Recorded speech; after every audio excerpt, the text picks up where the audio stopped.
yang tidak mengenal Yesus sebagai Tuhan, tidak mengakui kok, malah selalu diagung-agungkan. Itu kan fakta Bapak Ibu ya.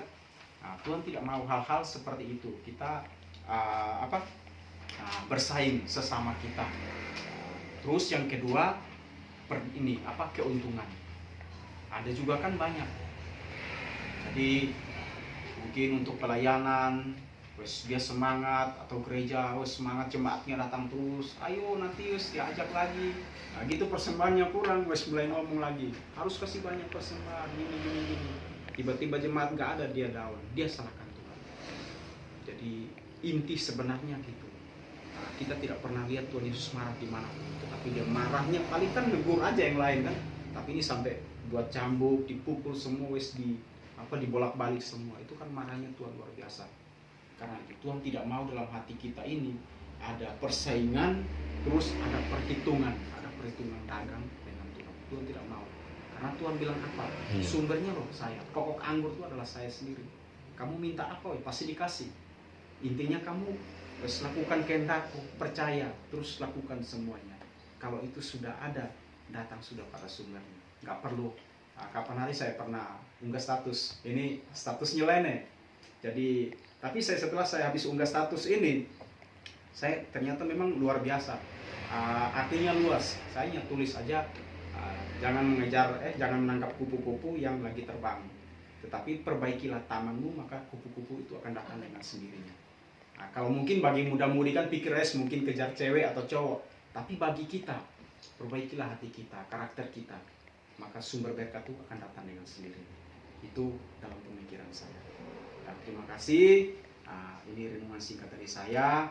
Kita tetap semangat, jadilah pribadi sesuai dengan teladan yang diajarkan sama Tuhan kita Yesus Kristus. Apapun omongan orang, kita yang jalani semua. Saya juga sama. Mau dibilang hancur-hancuran juga, tetapi curhat saya samanya di atas aja. Saya jadi atas. Saya orangnya cuek. Orang mau ngomong apa saya nggak pusing.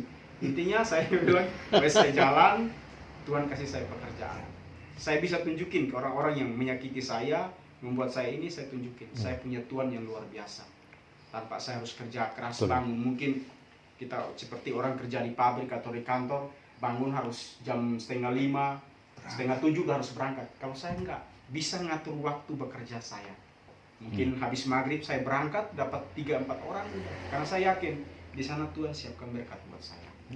Jadi kembali pribadi kita tetap yakin, tetap selalu mengucap syukur. Terima kasih. Jadi kehendak Tuhan. Matur nuwun, UR yang terasa membawa firman dan dia pribadinya dan merasakan bahwa Tuhan itu mengasihi dirinya sampai badannya tidak terasa pungkul, sampai gepeng mepet di Tuhan. Dan di situ Tuhan telah mengabuli apa yang menjadi kehendak, yaitu pikirannya Bu R, mendoakan anaknya apa yang menjadi cita-citanya terlaksana.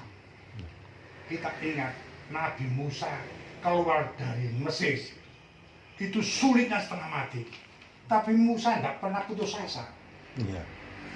Dikasih larangan-larangan ini itu sampai 10 larangan. Terakhir anaknya Fir'aun yang dikasih itu telah dipanggil oleh Tuhan, dan situ dia sudah terasa, dan orang Israel suruh keluar. Tapi dalam perjalanannya gimana? Sulitnya setengah mati, banyak masalah, tantangannya seperti Pak Ence tadi. Mangan iku dikeki roti, kan duwe iku manuk domba teko dhewe. Terus dia mau berangkat, situ ada lautan yang begitu bahayanya. Musa tidak ambil pusing, tapi Musa dimarahi sama orang-orang Israel yang wangkut pikirannya itu. Dan di situ Musa itu menyelupkan tongkatnya, situ laut yang besar itu membuka dan bisa jalan. Dan situ orang-orang istilahnya orang-orang Mesir itu masuk dalam lautan, terkubur di situ. Nah itulah hati-hati orang-orang persekutuan kita. Kita harus hati-hati. Jangan sampai kita seperti orang-orang Mesir yang wangkut sak enake dhewe. Wis gelem yang ini aku persekutuan doa. Ananging kita menika menawi kepepet jret.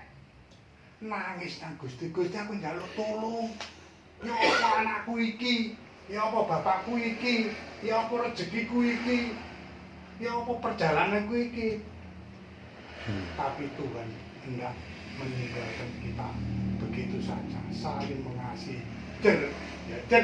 Kita mepet dan kita bisa bekerja apa yang menjadi kehendak Tuhan kita jalankan. Tapi kita kalau minta tok, gimana? Kalau minta tok, sudah tidak bisa jalan. Harus bekerja apa yang menjadi kehendak Tuhan. Baik dalam persekutuan doa, baik dalam gereja, baik dalam lingkungan kita kerja. Di situ nanti kita dapat upah yang indah.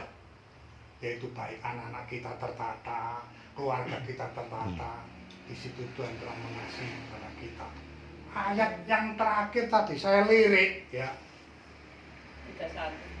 31. Wong kang ngrusak banjur dadi kaya kapas. Ya. Tidak berdaya. Gagal yo apa no sare ana kon kaya ana wong kaya kok lek-leko. Tapi nek wis tuwek kita menyerahkan kepada Tuhan. Itu tadi. Wong kang rusak banjur padha kaya kapas. Lan panggawane dadi kaya gendi saplik. Karo-karone bakal padha kaobong bareng sarta ora ana wong kang bisa nyirep. Itulah dunia. Perbuatan kita, kekayaan kita, kesombongan kita, keangkuhan kita. Mesir ditinggal oleh Israel, di situ nututi supaya balik maneh. Di situ Tuhan telah yaitu mengubur orang-orang Mesir di dalam lautan. Di situ Tuhan telah yaitu menganugerahkan kepada kita semua persekutuan doa. Kita jalani. Abot pancen aja njaluk tokno. Abot dari Gustiku, lakonono. Ngrumatono gerejamu, rumatono diuswamu. Iya. Pancene berat abot. Tapi kehendak Tuhan saya terima. Saya jalani dengan tidak terpaksa. Saya jalani dengan anak adanya. Abot itu aku merana ini, aku merana ini. Apa te melok iku udan mendung. Terus dari sama kita koreksi diri kita pribadi, monggo siapa yang terasa, siapa yang kena, monggo kumrika diminta. Awit kita sampun umur 60 ke atas itu tidak Tuhan. Ayo ikut aku. Tapi ikut itu harus bekerja. Nanti kita dapat bagian yang tidak bisa dilupakan yaitu surga yang tidak. Amin. Amin. Sampun, matur nuwun. Ya, begitu penjelasannya Pak Saryono luar biasa.